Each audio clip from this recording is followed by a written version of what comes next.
Welcome to City Week, ladies and gentlemen. Today I had the pleasure of sitting down with a young lady that I had on my set some years ago. We were at the High Top, but I do have her back again to talk about a very important drive that's going on in our community. Today I have on retired blood bank supervisor, Ellen Eisenbarth. Ellen, welcome to the show. Well, thank you for having me. And it's been a pleasure, and it's been a long time since we sat down. I think when you came in this morning, you were commenting about you don't have to worry about wearing green. No, I don't have to worry about your green screen That's anymore. Right. We don't have to worry about the green screen. So it's been a while since we were last together. But Ellen, if you don't mind, tell us a little bit about yourself, if you don't mind. Well, I've been in laboratory medicine since 1974. I've seen an awful lot of changes in the way the different laboratory tests work. The last 8 years, I've always been involved in blood bank because in the laboratory you work all of the different departments. I've worked all of the different shifts, and I enjoyed it very, very much. As a matter of fact, I do miss it. But I ended up being blood bank supervisor for the last 8 years of my time at Wellstar, West Georgia, and I enjoyed it very much.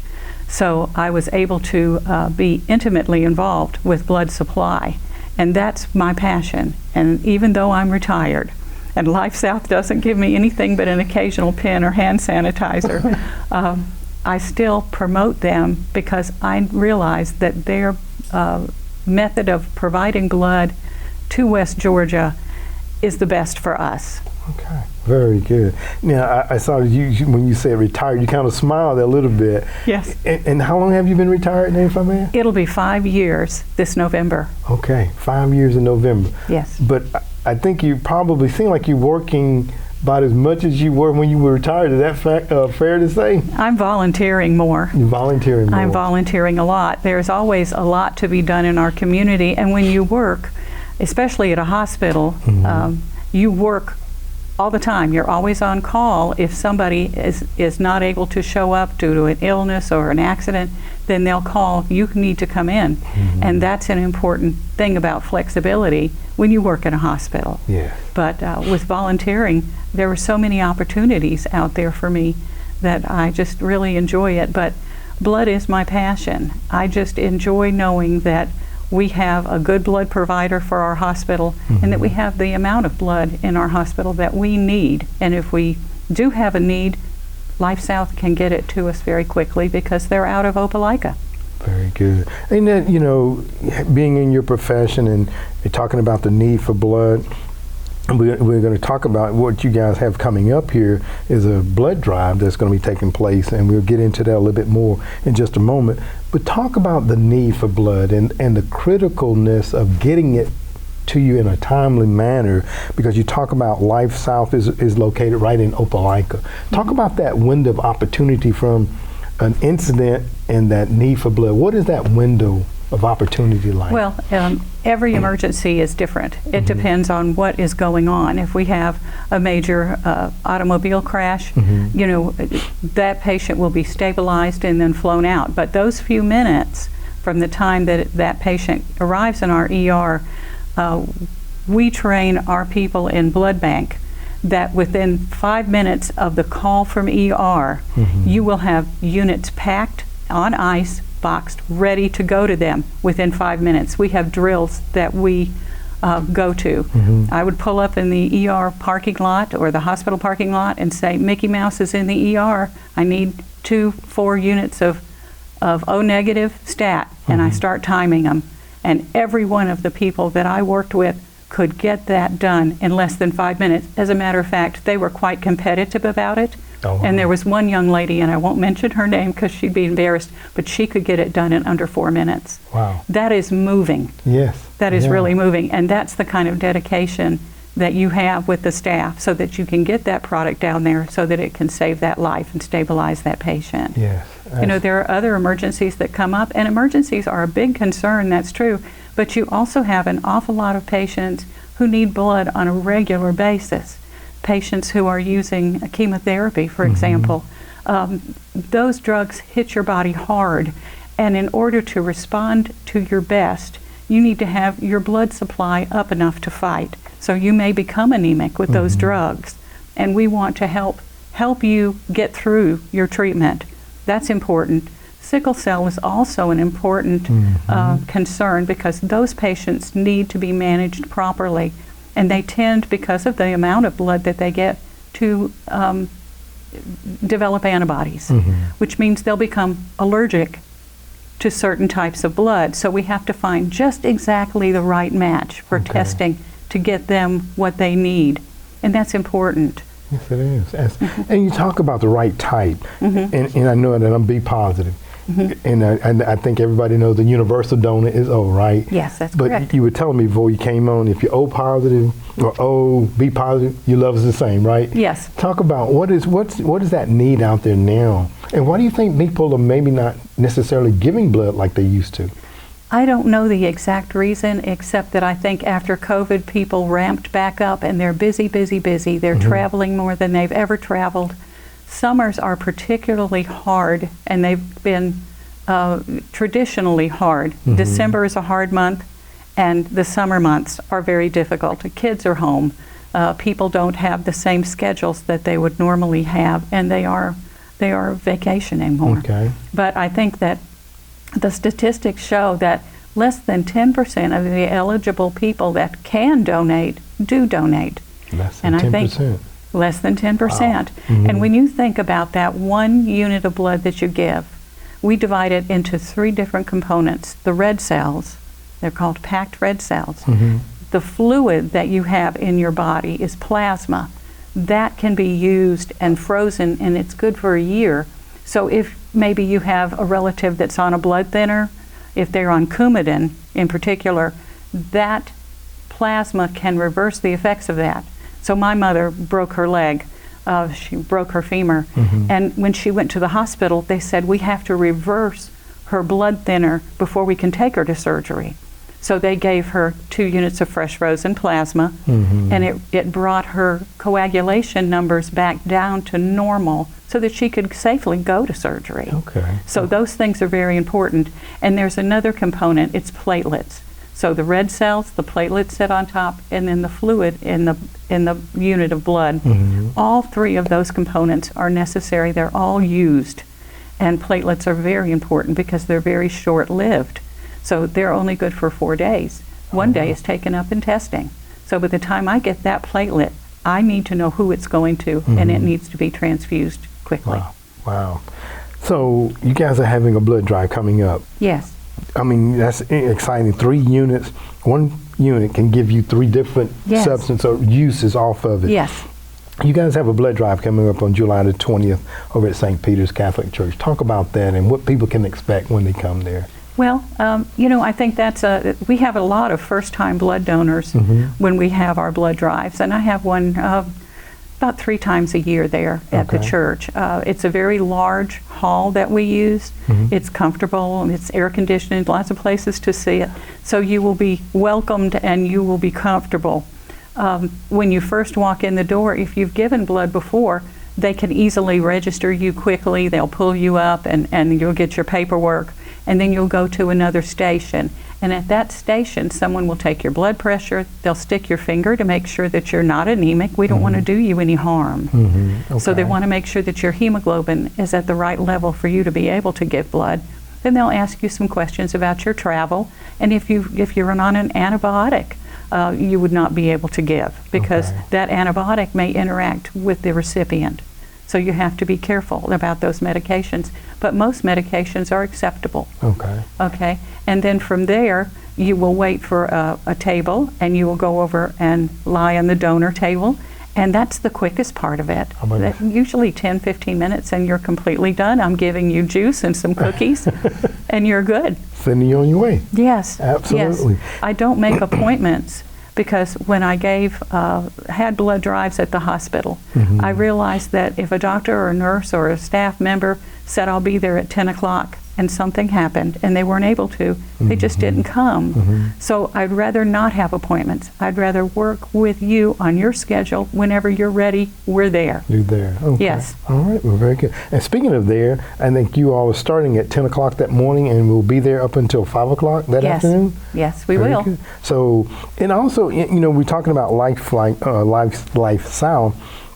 and Melinda keeps me up to date on what they're doing there as well. And I saw this $20 voucher that came over. Yes. Will individuals be able to receive a voucher that day, or $20? Yes. I think it's a gift card. It's a gift card. It is. And the reason I think LifeSouth is doing that is because summers are hard. So any additional incentive that we can give you to keep those numbers up in our blood bank is a good thing. You know, you're going to get your T-shirt and your Nutter Butters That's right. and your drinks. But if that will help you come and you will feel better about that, then by all means, let's give that $20 voucher. Yeah, absolutely. Yes. What would you say to someone, because I used to be a plasma donor when I was in college, and it was $20 that I got for each sitting. Yes. You know, when you're in college, you do anything for money. Yes, you almost. will, for college students. So if there's someone that was watching that have never donated blood before, and they just, you know, are fearful of needles or whatever their phobia may be, what would you say to them? I would say to them that come and see what we do. You can come and you can sit and relax and just watch and see. And we have a lot of people bring their children, especially during the summer, and we'll give them cookies and they can just sit and watch. And sometimes I take them up and show them what is going on, because the younger you are, especially in high school, if you start giving blood, then you will see this is not something to be feared. The people who are drawing these units are good at what they do, and they want you to be comfortable, and they're not trying to hurt you. Yes, there's a needle involved. You will, but to me, there's a big difference. Whenever I drew blood, I would say, you're going to feel me touch you. You're going to feel this, but it's not going to be painful to the point that you're going to be in trouble. Right. You know? Yeah. You'll feel it. Yeah. But when I walk down the street, I think, who am I meeting? Who's out here? Have I given blood to them? You know, have I changed their life or the life of their child? Because I took an hour out of my time, and it's going to take about an hour for all of this process to go through. Have I taken an hour out of my time a couple of times a year and changed somebody's life? Maybe given them another Thanksgiving or another Christmas or another summer vacation that they wouldn't have had before, because I took my time and helped 3 people. You know, when you think about it that way, I should have a crowd, right? That's right. Yes, I should have a crowd. So we know that the doors, when they open up at 10 a.m. on July the 20th at the Catholic Church, that you're going to have a line out the doors. I hope so. Absolutely. I know, Ellen, that I know that this is one thing about this community. It's always a very giving community, and with you being here to make sure that people know about this and partnering, not necessarily partnering, but LifeSouth, we just want to say thank you to them for all that they do in our community as well. So, Ellen, I want to say thank you for being my guest today on the show. I've enjoyed myself. Always. So I'm going to get you come back and have to worry about wearing. You don't have to wear green again, okay? Good. All right. All right. Ladies and gentlemen, stay tuned for more City Week coming up in just a moment.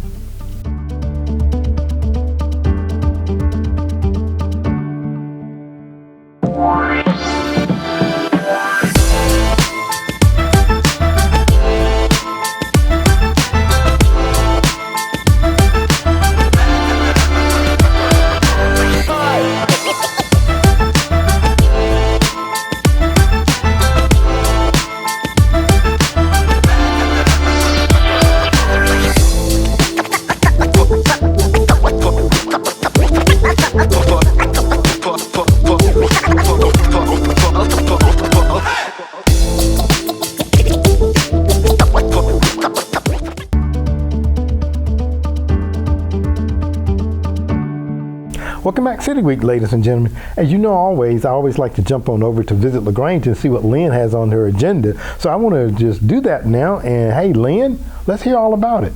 Alton, this week we have a ton of fireworks to talk about during the week of July 3rd through the 9th. So let's get started.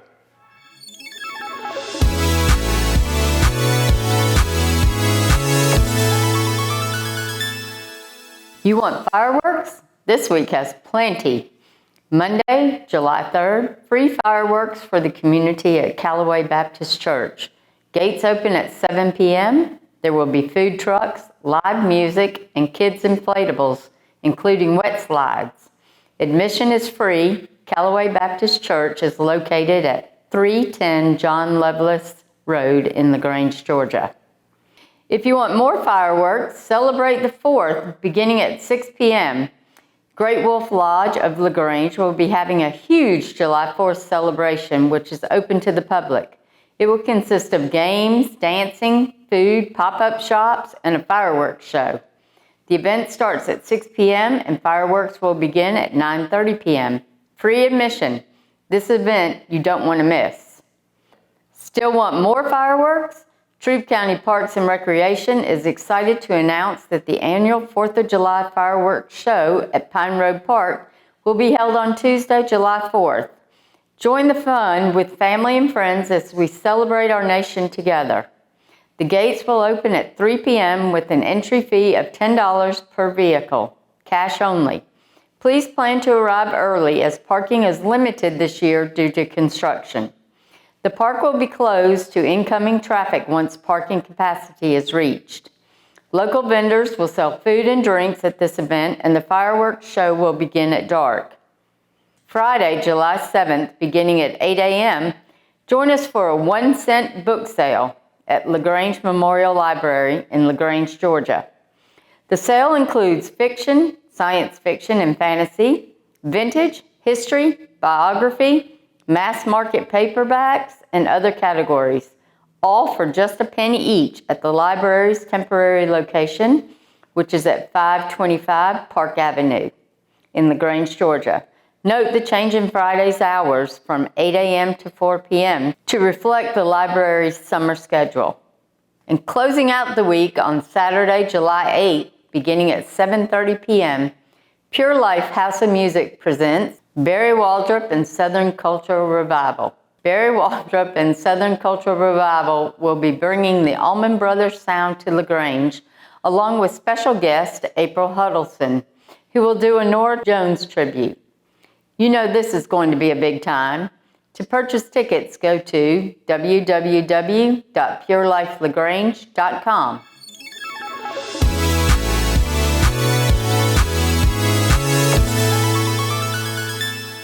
Alton, these are just a few of the events that will be occurring during our nation's birthday.